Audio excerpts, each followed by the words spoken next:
ভিতরে পোকা থাকে, নানান সমস্যা এই আমের ভিতরে।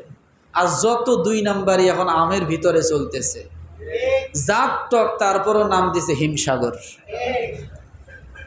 কথা বোঝেন নাই? আর হিমসাগর আমের দিকে আমি খেয়াল করে দেখছি, হিমসাগর একটা হাতে নিয়ে দেখি, ও ভ্যারাইটিস, ও সবার সাথে মিশে বেড়ায়। কিন্তু আমরুপালির দিকে যদি তাকাই, ও একাই একরকম। কথা বোঝেন নাই? এই জন্যে ব্যবসায়ীরাও সুযোগ পাইছে, নানান জাতের আম দিয়ে হিমসাগর কয়ে চালাই দিতেছে।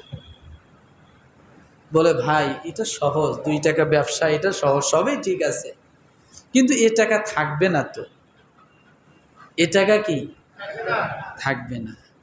এই জন্য যারা ব্যবসা করেন, আমি তাদেরকে ছোট করে বলছি না, একটা বোঝার জন্য কথাটা বললাম।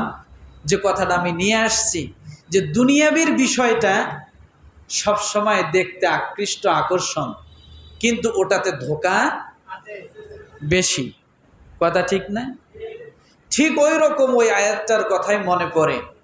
কিছু মানুষের কাছে গেলে দেখবেন তড়িৎ গতিতে আপনার মুশকিল আসান হয়ে যায়, জানবেন ওটার ভিতরে খুব ভেজাল আছে। ওটার ভিতরে কি আছে?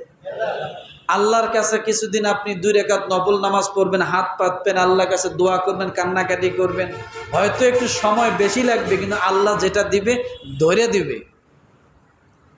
আর ওই যে বাবার কাছে, পীরের কাছে, মাজারের কাছে বিভিন্ন সময় যাইবেন, যাওয়ার সাথে হয়তো কাজ হবে, এটা সত্য, আপনার ঈমান নষ্ট হয়ে যাবে, আপনি আর মুসলমান থাকবেন না। কি থাকবেন না? আপনি মুসলমান থাকবেন না। তা মুসলমানিত্ব হারিয়ে সামান্য সময়ের জন্য দুনিয়ার আসান নেওয়ার কি কোনো প্রয়োজন আছে?